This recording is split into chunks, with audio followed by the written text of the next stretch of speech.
have trading plan. Trading plan is really, really important. After we're done from this webinar, I expect everyone to create a trading plan. Take your time. There's no rush. There's no need to trade next week. Next week, instead of trading, you can just, watch some webinars because everyone's going to get, okay, that's going to come in the end. Next week, you can just watch stuff, watch how price moves, watch how things actually make sense. But most importantly, create a trading plan, right? And this is going to be the basis of your trading plan right here.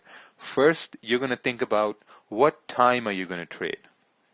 Right? This is really important. What time suits your lifestyle? What time do you have in the day to trade? Do you work at 9 a.m. in the morning? Can you trade early mornings? When I used to work, I used to go to my office. I used to leave from my office at around 8:30 a.m. So I would trade from 5:30 to 8 a.m. 3.5 hours. No, actually 2.5 hours. I would do that.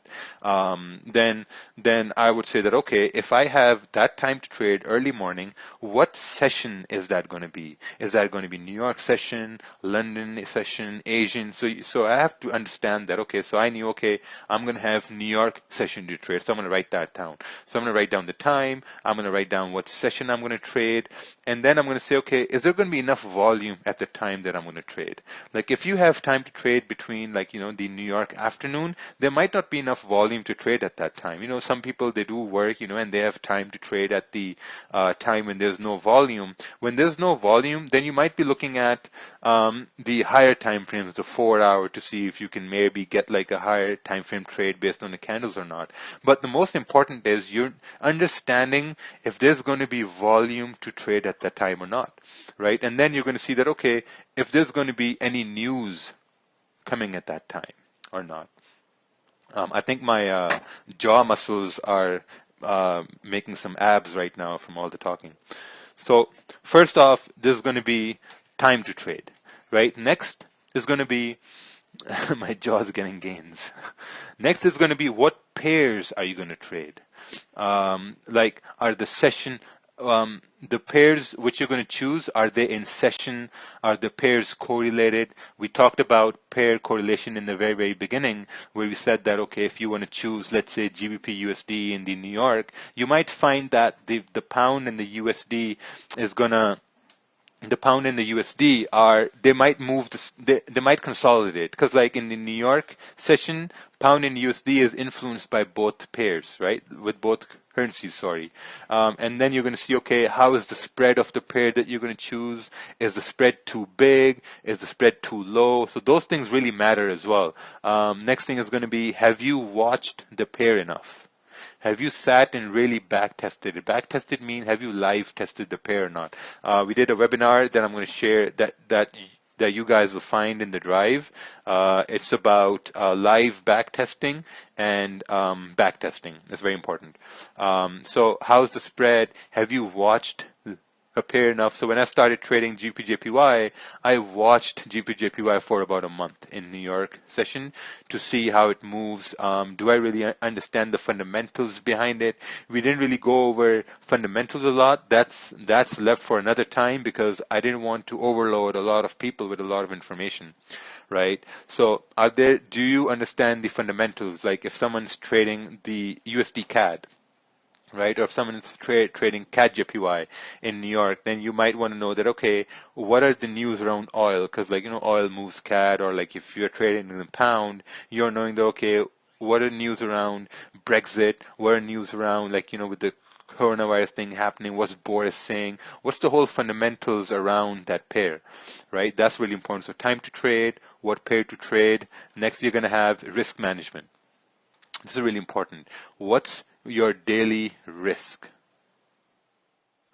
Right? What's your daily risk? Am I comfortable risking that? That's also really important. Dynamic risk or static risk. If you're new, starting right now, I think you're going to be mostly focused on static risk. How many trades will I take in a day? That's also very important. I recommend 1 or 2 trades. What's my monthly, weekly goal?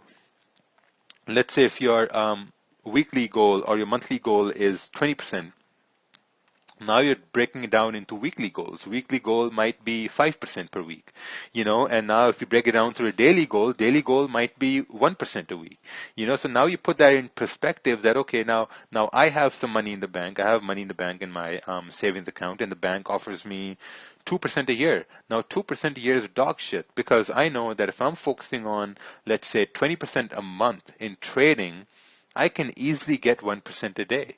If I'm getting 1% a day, that means I'm making 20% on my money a month. But if I focus on 20% a day, that's never going to happen. There's a very high chance I'm going to lose my money. So you have to really understand that. And the next thing is, what do you do when do you secure a runner? Like when do you cut losses short? And when do you leave a runner running? That's something you have to realize. Now, once we're done with this webinar, I'm going to upload it. It's going to be uploaded by tonight. I expect people to rewatch it, rewatch the risk management part. That's very, very, very important. You're going to really understand how to cut losses watching the risk management 3.0 part over and over again. Next, we have technical analysis, right? So we went over time to trade, what pair to trade, what risk to use, and then you have technical analysis, right? Technical analysis, what time frames are you going to focus on? Are you going to focus on the 4-hour, daily, 30-minute, 1 hour, all those things? If someone's going to focus on the 5-minute or the 15-minute, it's going to be very disappointing. Is there a valid support resistance formed? When you're talking about technical analysis, do you have a valid zone formed? Is there enough range for the price to move? Like if you have a 10 pip range, there might not be enough trade. If there's a 20 pip range, you could make it work. Or if there's a 50 pip range, that's perfect. Has the candle closed in your direction? Extremely important part here too.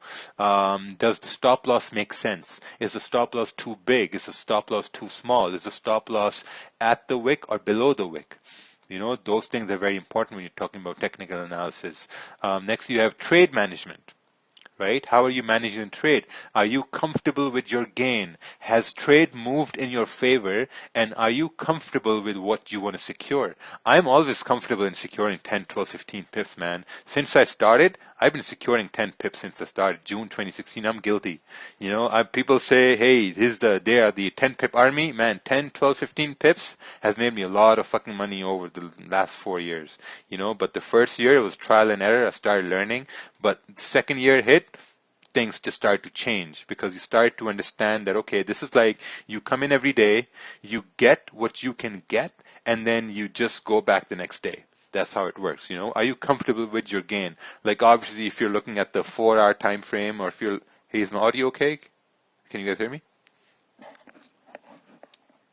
Hello? Okay, perfect. Yeah, so let's say if you're looking at the 4-hour and daily, obviously your pip gain is going to be more, but if you're looking at the 30-minute, 1 hour, then you'd be looking at 10 pips, 15 pips, 20 pips most of the time. So those things can work too. And once you're in profits, you're looking to see, is your stops at break even or not? Most times what happens is when people are in profit, they don't put stops at break even, and something happens and price comes and hits the stop loss. That's a very sad situation to be in. So you need to see that, okay, are your stops at break even? Are your positions protected or not? Should I close partials in a loss? When you're managing your trade, and when price is coming down into a drawdown, and sometimes when price comes in drawdown, it's going to hit your stop loss. That. But what are you doing to minimize that risk? Are you taking 50% off? Are you taking 75 off? What are you doing? What are you up to? It's going to hit your stop loss. What the fuck are you doing? Are you closing partials so that you don't take the good hit? Or are you saying that, hey, I'm going to secure 50% in a loss, and then I'm going to let the rest hit my stop loss? That way you've now minimized your loss. That's a very effective way to keep your losses short. Like a lot of times people talk about, oh yeah, man, you know what I'm saying? You know what you got to do? Just keep your losses short, man. Keep your losses small and keep your winners big, man. It's going to work. But no one tells you how to do that. How are you going to do that? We talked about this. We had 3 sections on risk management. We talked about that. So that's how you're going to keep your losses short. Are you in profits for the day? For the day, are you up? If you're in profits, just remember, they say that only 90% people fail. I say 95% people fail. If you're in profits, man, you're in the top 5%. There was a day in April I made $12. And I called it a day at $12. In May, there was a day I made $118, and I called it a day at $118 because I was up for the day. I was up, man. I was in blues because I knew if I would have taken another trade, I'd be in a loss. So I didn't want to do that. I wanted to be in the top 5%, whether it's by $1, whether it's by 50 cents, whether it's by $10,000. I want to be in the top 5%. Do you have a runner at break even? Sometimes, you think price is going to go, but you're scared. You're scared to let price run, just leave a runner. If you're so scared, man, just leave a 0.01 run. If you're running a 10-cent lot, leave a 0.01 run. There's nothing wrong in that. You're building confidence. As you leave runners running, you're going to build confidence in letting runners run. And after like a couple of months down the road, when you have runners running and they keep on running, you're going to say, okay, man, you know what? Fuck it. I'm going to leave my whole position running at break even because I've seen this run hard. And if this runs hard, I'm going to have a big payday. That's what happened to me this past week. This past week, I had a sell on GJ, and I had a 10 lot and it ran 50 pips. I had a big payday, and the last time I did that, I think was like a year and a half ago. Yeah, so, and then how do you journal your trades? Like, what are you doing when you journal your trades? What program are you using?